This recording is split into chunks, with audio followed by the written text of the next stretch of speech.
Hello student, स्वागत है आप सभी का हमारे यूट्यूब चैनल पर जिसका नाम है सौरभ क्लासेस।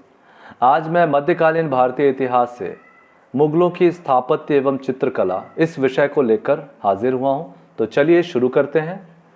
मुगल काल वास्तव में नवीन नए विचारों और पुनर्जागरण का युग था। हालांकि सल्तनत कालीन वास्तुकला के लक्षण इस काल में भी विद्यमान थे, लेकिन मुगल बादशाहों ने वास्तुकला को नई दिशा और नए आयाम दिए। औरंगजेब के अतिरिक्त सभी मुगल महान भवन निर्माता थे। बाबर ने अल्बिनाई वास्तुकार सिनान के शिष्यों को कस्तुतुनिया से मस्जिद निर्माण के लिए भारत बुलवाया। बाबर ने अनेक मस्जिदें आगरा, बयाना, धौलपुर, ग्वालियर आदि स्थानों में बनवाई, जिनका उल्लेख उसने अपनी आत्मकथा में किया है। मुगलों के आते ही स्थापत्य कला में विशेष परिवर्तन हुआ कि महलों में झरने और तालाबों के निर्माण ने प्रमुख स्थान ले लिया। बाबर को बाग लगवाने का भी काफी शौक था। उसने आगरा में आराम बाग लगवाया, जिसमें वह आराम करता था। मुगलों द्वारा बनवाए गए कश्मीर का निशांत बाग, लाहौर का शालीमार बाग और पंजाब का पिंजौर बाग आज भी अपनी खूबसूरती के लिए प्रसिद्ध है। हुमायूं द्वारा बनवाई गई इमारतों में ईरानी पद्धति से अलंकरण किया गया है। कुछ समय के लिए शेरशाह का भारत पर शासन रहा। उसने वास्तुकला को नई दिशा दी। उसके द्वारा बनवाया गया दिल्ली का पुराना किला कला का अनुपम धरोहर है। 1545 में बनी किला ए कुन्हा मस्जिद उत्तर भारत की श्रेष्ठतम इमारतों में से एक है। शेरशाह का सासाराम में बना मकबरा वास्तुकला के क्षेत्र में मील का पत्थर साबित हुआ।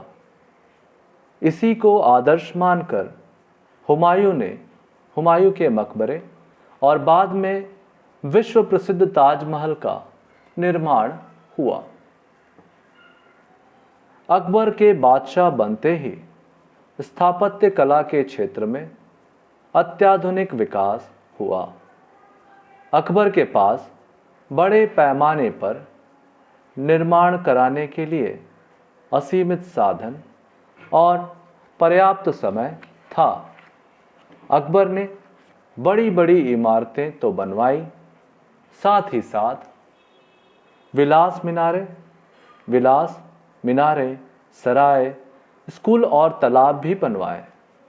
अकबर द्वारा बनवाए गए किलों में आगरा, इलाहाबाद और लाहौर के किले प्रसिद्ध हैं। आगरे के किले का निर्माण लाल पत्थर द्वारा किया गया है, जिसमें अनेक भव्य द्वार हैं। अकबर की इमारतों में ईरानी, राजस्थानी और तुर्की सभी का प्रभाव दिखने को मिलता है। फतेहपुर सिकरी मुगल स्थापत्य कला की एक मिसाल है। इसमें एक कृत्रिम झील के अलावे गुजरात व बंगाल शैली में बने भवन भी हैं। यहाँ स्थित पंचमहल बौद्ध विहारों की नकल है। उसने उसी प्रकार के स्तंभों का निर्माण किया गया है जैसा मंदिरों में किया जाता है। अकबर ने राजपूत रानियों के लिए गुजराती शैली में महलों का निर्माण कराया। जोधाबाई महल, दीवाने आम, दीवाने खास और बुलंद दरवाज़ा दर्शनीय है। संगमरमर की बनी जामी मस्जिद को फर्ग्यूसन ने ए रोमांस इन स्टोन कहा है। बुलंद दरवाज़ा अकबर ने गुजरात विजय के उपलक्ष्य में बनवाया था, जिसे गुजराती और ईरानी वास्तुकला का मिश्रण माना जाता है। अकबर द्वारा निर्मित सिकंदरा में उसका मकबरा एक बात में सभी मुगल इमारतों से भिन्न है कि उसकी छत सपाट है और गुंबद नहीं है। जहांगीर के समय इमारतों को सुसज्जित करने के लिए पिट्रा ड्यूरा कला को अपनाया गया। नूरजहां द्वारा निर्मित एतमादुल्ला के मकबरे में इस कला को अपनाया गया। नूरजहां द्वारा निर्मित एतमादुल्ला के मकबरे में इस कला का भरपूर प्रयोग किया गया है। आगरे किले में स्थित जहांगीरी महल इस काल की विशेष उपलब्धि है। जहांगीर के समय में इमारतें पूरी तरह संगमरमर की बनने लगी थी और उन पर नक्काशी की जाने लगी थी। शाहजहां ने मुगल स्थापत्य कला को विश्व स्तर का दर्जा दिलाया। इस काल की स्थापत्य कला को स्वर्ण काल की संज्ञा दी गई है। शाहजहां की इमारतों में ताजमहल, दिल्ली का लाल किला, दीवाने आम, दीवाने खास, आगरा का मोती मस्जिद आदि इस काल में 2 गुंबद बनाने का रिवाज चल निकला। गुंबद के अंदर गुंबद बनने लगी। ताजमहल में मुगलों द्वारा विकसित सभी शैली का सुंदर समन्वय है। ताजमहल की विशेषता इसी विशाल गुंबद और किनारे पर चारों कोनों पर स्थित 4 मीनारें हैं। ताजमहल में सजावट बहुत कम है, लेकिन इसकी सुंदरता बेजोड़ है।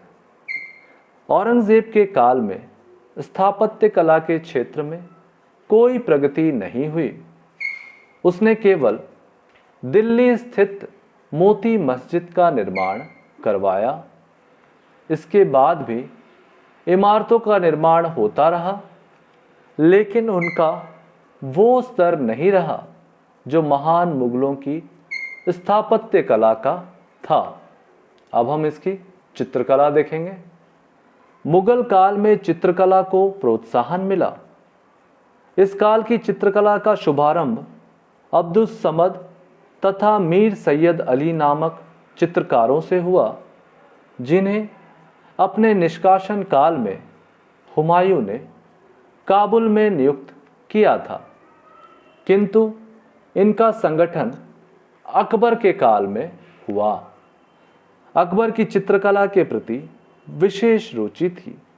वह कहता था कि चित्रकार के पास ईश्वर को पहचानने का विशेष साधन है, क्योंकि वह चित्र में प्राण न डाल सकने की विशेषता से ईश्वर की महानता का अनुभव करता है। अकबर ने चित्रकारी का विभाग स्थापित किया, जिसमें लगभग 100 चित्रकार थे। इन चित्रकारों में बसावन, दसावंत, महेश, सावल, अब्दुस समद प्रमुख थे।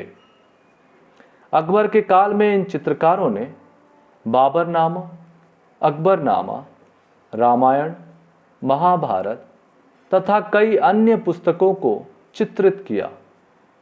अबुल फजल इन चित्रकारों के चित्रों की प्रशंसा में लिखता है कि निर्जीव वस्तुएं भी ऐसी लगती थी मानो सजीव हों। जहांगीर के काल में चित्रकला की बड़ी उन्नति हुई। वह चित्रकला का पारखी था। अबुल हसन, उस्ताद मंसूर उसके काल के उत्कृष्ट चित्रकार थे। शाहजहां के काल में भी चित्रकला की प्रगति हुई, किंतु उसकी रुचि वास्तुकला में अधिक थी। औरंगजेब ने चित्रकला विभाग बंद कर दिया।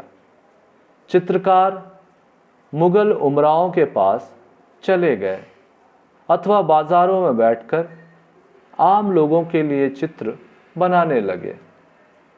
16वीं और 17वीं शताब्दी के मुगल चित्र विश्व के कला संकलन गृहों में सुरक्षित हैं। मुगल चित्रकला का विकास एक राजकीय चित्रकला के रूप में हुआ। इससे मुगल राज्य के योगदान का मूल्यांकन किया जा सकता है। इस प्रकार हमारा यह विषय यहाँ समाप्त होता है। आज के लिए बस इतना ही। धन्यवाद।